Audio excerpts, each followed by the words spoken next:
Hello, everyone, and welcome to another episode of the Office Podcast. I am your host, Hassan. Thank you to everyone that tuned in to the last episode where we discussed my favourite character, Kevin Malone.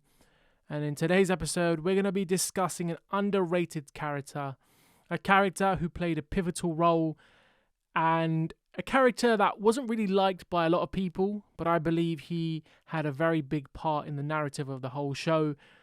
He is none other than the famous Toby Flenderson, the hated Toby Flenderson, where at some point or another, every single character ended up hating him in some way, shape, or form. So we have to talk about him and whether Toby Flenderson was actually the Scranton Strangler. Now, I know this theory's been flying about online about who it could be. Could it have been Creed? Could it have been Gabe with his weird vibe? Or was it Toby Flenderson, the most boring, unoriginal character? And I think the reason why people believe it's Toby, there's a lot of damning evidence to suggest that it was Toby.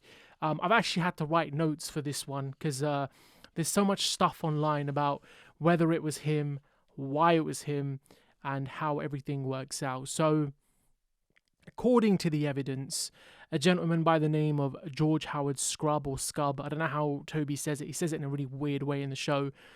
He is the Scranton Strangler. He was the one that was convicted of the stranglings that occurred in Scranton. And Toby, from the get-go, was under the impression, or would have you believe, that George Howard Scub was actually an innocent man. Toby was a juror on the actual case, which is I don't know how they got away with that. Obviously, if Toby was actually the Strangler, I don't know how they got away with him being on the jury of it as well. But the first piece of evidence when it comes to Toby and whether he was actually the Scranton Strangler is the car chase, the infamous car chase where everyone is sat around Toby's desk, which, by the way, I only realised recently that they were sat around Toby's desk, who was streaming the chase live, and it's Toby's phone that rings during the chase. You see Kelly pick it up and then promptly put it back down without acknowledging who it was on the other end. And one of the theories for this is that Toby himself called in to get an update on what was going on, because the theory behind this car chase is that Toby had a car which resembled the car that was being chased on TV. So the police, the media, thought they were chasing the Strangler, when in actual fact, Toby, who has the same car as this innocent man, George Howard Scub, who's actually being chased by the police, went to go dispose of the car because all of the evidence was in the car. So let me just clear that up. I realise I hadn't said that very clearly. So the car in the car chase was the same car as Toby's, the green whatever it was, and the police mistaken the car they were chasing for the Strangler's car, the Strangler being Toby. So Toby that morning turned on the TV and realised that someone else was being chased down by the police, mistakenly being identified as the Strangler. So Toby promptly got out of the office, got rid of the evidence, destroyed the car, called the office, and he wanted to find out what the update for the chase was, where Kelly promptly put the phone down. Is that far-fetched? I don't think so. Toby's watching the stream live. Toby is not there.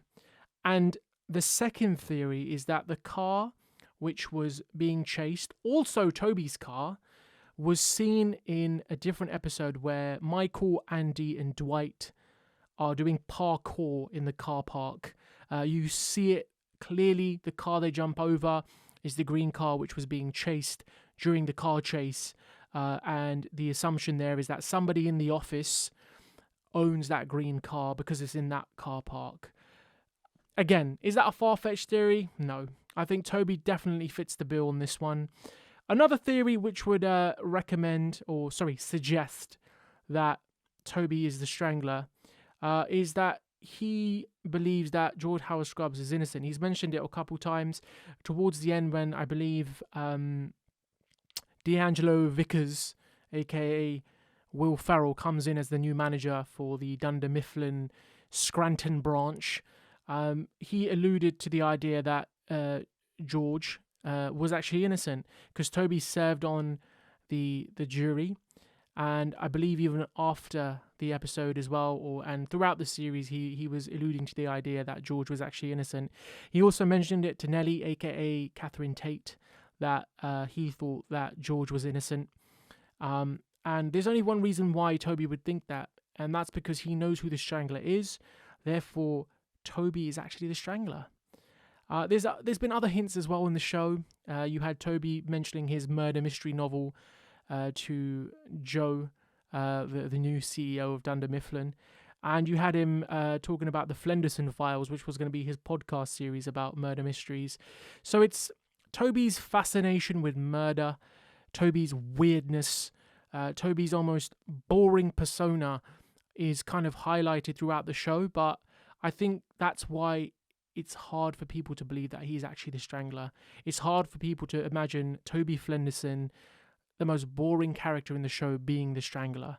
Other pieces of evidence that I gathered online and what fans have been saying is that Toby was once a priest. He said that he moved out from his previous place wherever he was living, and he followed a woman here to Scranton. He got married, and it was a complete disaster. So it already shows Toby has a weird stalking nature. He followed a woman to Scranton. They got married, and that all ended horribly. So it can only point to the fact that Toby was on kind of like a revenge mission. He wanted to take out his frustrations of his failed marriage. He wanted to take out the frustrations of him not enjoying where he works, being treated badly by Michael, and it could only point to the fact that Toby actually started evolving as the Strangler. So there was pivotal moments where Pam was single, Pam got married, and obviously he had a fascination with Pam. And again, throughout the show, where Michael's mean to him, where certain things happen in the show, and that's only setting up the Strangler for more kills and to go out and seek more vengeance for the way he's being treated. Again, going back to the idea that Toby keeps questioning the Strangler's motive, the person he thinks or everyone thinks is the Strangler. And the only reason Toby would do that is because he's actually himself the Strangler. I know it's hard to believe, but the evidence is damning. Again, people said it could have been Creed. Creed was not that intelligent. Some people alluded to the idea of being Gabe, but I believe the killings were already taking place before Gabe had even come to Scranton, so it can't be him. That theory's out the window. And everybody else, when the Strangler was being chased during the car chase, everyone was in the office, and the only person that wasn't was Toby. So again, the evidence is pretty damning. Toby as a character, moving aside from him being the Strangler, Toby was an interesting character. He had therapy sessions with Michael where he tried to help Michael. Throughout the show, he tries to help people.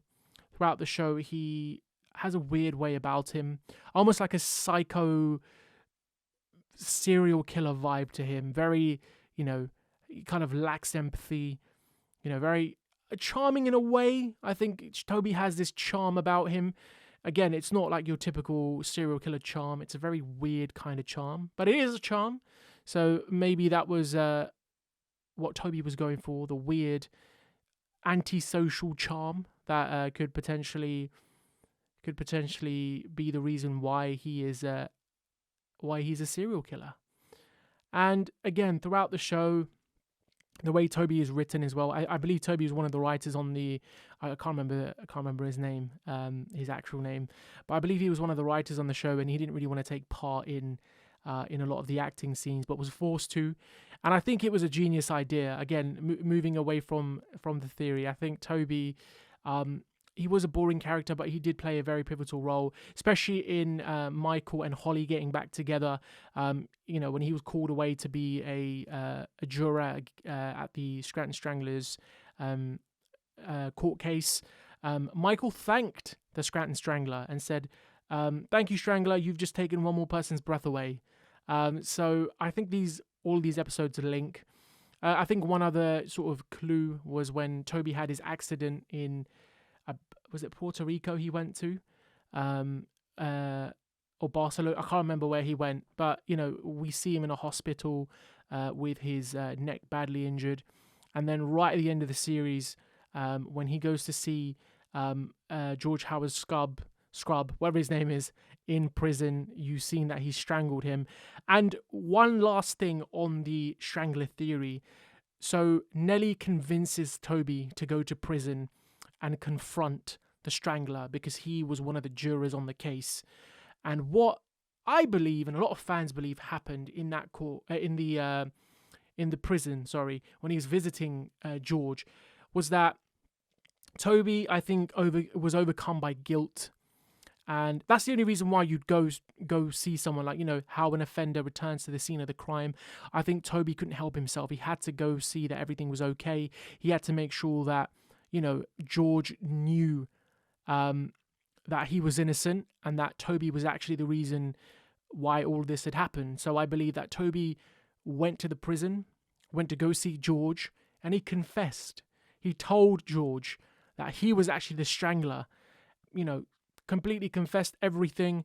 And ironically, George strangled Toby. So he tried to exact his revenge the same way that Toby had done on his victims, and that was by strangling him. And I believe it's the perfect crime. I believe Toby Flenderson, being as boring as he is, being the office outcast, allowed him to be the Strangler. I think not being invited to social occasions, not being a big part of the office gatherings, being a very boring, isolated character in the annex of the office, allowed him to get away with most things. And I believe being around Kelly and Ryan initially, where Kelly is just caught up in her own phone and the celebrity world and what's happening, and Ryan just being Ryan, I think he was able to slip away, commit these crimes, come back, and no one noticed him gone. I think that is the theory behind it all. I think a lot of fans feel that way as well, that Toby is a very suspicious character, and Toby was the only one that had the motive to do all of this. And again, it goes back to that damning scene where Toby is not in the office when the car is being chased, and all of the theories that I've gone through, like him calling to see what was going on, for him to destroy the car. Other theories were, I think throughout the series, he has 2 other cars. So, how can someone from HR afford 3 cars in the space of 7-8 years? He's got an HR job in a very small company, which isn't very successful. So I think Toby Flenderson is the perfect murderer. I think Toby Flenderson is the Scranton Strangler, and I'd like to know your thoughts. So if you're watching this on YouTube, or if there's a way of you getting in contact with me, maybe via Facebook or Instagram or TikTok, all of my stuff is in my bio. Let me know your thoughts. Was Toby Flenderson the Scranton Strangler? If you think he was, then why? Is the stuff that I'm saying complete and utter rubbish? If it's not, let me know. That is the episode today, guys. Thank you very much for listening. Again, I appreciate everyone's support and listening to the 2 previous episodes. I've been your host, Hassan. Again, all of my socials can be found in my bio. Follow me. I'd love to hear from you. I'd love to see how this podcast is resonating with you. Again, this is a show I love. I watch it every day, and I'd love to know if there's other hardcore Office fans out there. Peace and love. Take care.